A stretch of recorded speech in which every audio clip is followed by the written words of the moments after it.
अस्सलामुअलैकुम। दी सूरत डिस्ट्रिक्ट मुस्लिम education society सूरत द्वारा संचालित Anglo Urdu high school Gujarati माध्यम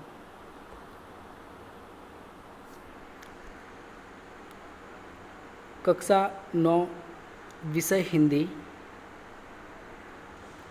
काव्य 1 आराधना। काव्य का साहित्य प्रकार है प्रार्थना गीत। इसके कवि है वसंत बापट, जिनका जन्म सन 1922 और निधन सन 2002 ईस्वी में हुई। मैं फिरोज सर। तो बच्चों, आज हम कक्षा 9 में विषय हिंदी में पहला काव्य पढ़ेंगे, जिसका शीर्षक है आराधना। सबसे पहले कवि परिचय। ध्यान दीजिए, यहाँ पर कवि का फोटोग्राफ दिया गया है। अब कवि के बारे में संक्षिप्त में परिचय। श्री वसंत बापट एक ख्यातनाम कवि है।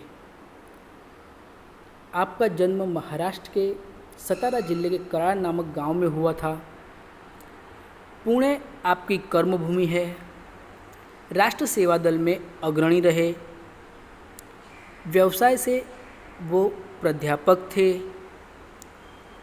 आपके काव्यों में राष्ट्रभक्ति, समाज जागरण एवं मानवीय संवेदनाएं व्यक्त हुई है। यहाँ पर कवि जो है राष्ट्र सेवा दल में अग्रणी रह चुके। आगे बताएं इनके बारे में। इनकी कुछ बहुचर्चित और प्रचलित रचनाएं जैसे सेतु, बिजली, सकीना, अकरावी, 11वीं दिशा, तेजसी जैसी इनकी बहुचर्चित रचनाएं हैं। आगे हम देखते हैं बच्चों कि प्रस्तुत काव्य में क्या बताया गया है। अर्थात पहले तो यह प्रार्थना काव्य है और इस काव्य में सत्यम शिवम सुंदरम की भावना के साथ दिन दुखियों की रक्षा करना, मानवता की उपासना करना, भेदभावों को दूर करना, बैर भाव से मुक्त होकर विश्व बंधुत्व की स्थापना करना जैसे वैश्विक मूल्यों का हस्तांतरण करने की प्रेरणा देने वाली यह प्रार्थना काव्य है, जो मराठी भाषा से अनुदित की गई है। अर्थात इस कविता में कहा गया है कि मानवता और बंधुता के प्रति प्रेम ही सच्ची पूजा है। मनुष्य के आपसी भेदभाव समाप्त हो, लोगों में लोभ और बैर भावना न रहे, सब एक दूसरे से प्रेम करें, सब में सहयोग की भावना हो, लोग एक दूसरे का दुख महसूस कर सके। इस प्रकार इस कविता में सत्यम शिवम सुंदरम और विश्व बंधुत्व की भावना व्यक्त की गई है। इस काव्य की पहली पंक्ति कुछ इस प्रकार है। देह मंदिर चित मंदिर एक ही है प्रार्थना, सत्य सुंदर मांगल्य की नित्य हो आराधना। क्या कहते हैं कवि?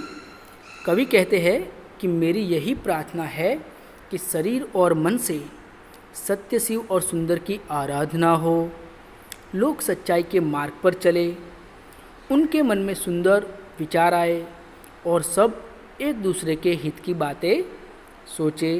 अर्थात सरल भाषा में कहे तो कवि कहते हैं हमारा शरीर एक मंदिर के समान है, हमारा मन भी मंदिर के समान है।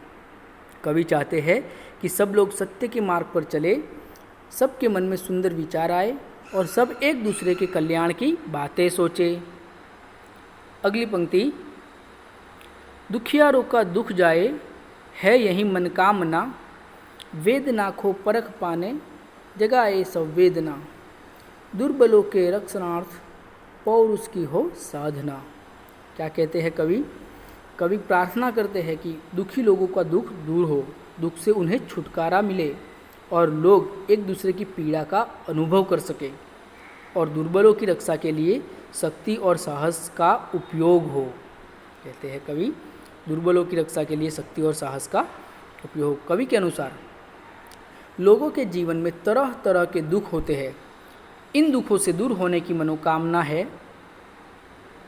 इन दुखों से दूर होने की मनोकामना चाहते हैं। उपेक्षित और असहाय लोगों के दुख दूर होने चाहिए, ऐसी मनोकामना कवि चाहते हैं। और दुर्बल लोगों की रक्षा की चाहते हैं। अगली पंक्ति देखें। जीवन में नव तेज हो, अतरंग में भावना, सुंदरता की आस हो, मानवता की हो उपासना, शौर्य पावे धैर्य पावे, यही है अभ्यर्थना। क्या कहते हैं कवि? सबके जीवन में नया प्रकाश हो, नई चेतना हो, सबके हृदय में सुंदर भावनाएं हो, सबके मन में सुंदर आशाएं हो और सब मानवता की पूजा करें, सभी लोग शौर्य और धैर्य प्राप्त करें, यही प्रार्थना कवि करते हैं। कहते हैं कवि, मनुष्य के जीवन में नया प्रकाश आए, वह नई चेतना का अनुभव करे, उसके हृदय में सुंदर और नए विचार आए, उसकी सभी आशाएं इच्छाएं पूर्ण हो, वह मनुष्यता की पूजा करे, सब लोग धीर वीर बने। अगली पंक्ति। भेद सभी अस्त होवे, वैर और वासना, मानवों की एकता की पूर्ण हो कल्पना, मुक्त हम चाहे एक ही बंधुता की कामना। कवि कहते हैं कि मनुष्य मनुष्य के बीच के सारे भेदभाव जो है वह समाप्त हो जाए, किसी की किसी से दुश्मनी न हो और लोगों की बुरी इच्छाएं नष्ट हो जाए, सभी मनुष्य एकता का अनुभव करें। हम स्वतंत्रता और बंधुता की कामना करते हैं। सरल भाषा में कवि कहते हैं कि आज संसार में वर्ण भेद, जाति भेद, रंग भेद आदि कई भेद बने हुए हैं।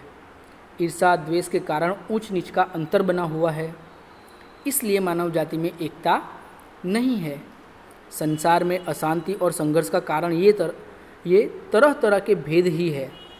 जब तक इन भेदों का नाश नहीं होगा तब तक मनुष्य जाति एक नहीं होगी। तो यहाँ पर पूरे काव्य में कवि ने, वसंत बापट ने बताया कि कवि दिन दुखियों की मांगलिक प्रार्थना करते हैं, सारे दुख दूर हो, सारे भेद नष्ट हो जाए, मनुष्य का कल्याण हो, इस प्रकार इस काव्य में बताया गया है। तो बच्चों, यहाँ पर प्रस्तुत काव्य के अंदर जो पहला काव्य है आराधना, वसंत बापट ने इस प्रार्थना काव्य में मनुष्य की जो बुरी इच्छाएं है, भेद है, उनको समाप्त नष्ट करने की बात की गई है और विश्व बंधुत्व की बात की गई है। Okay, next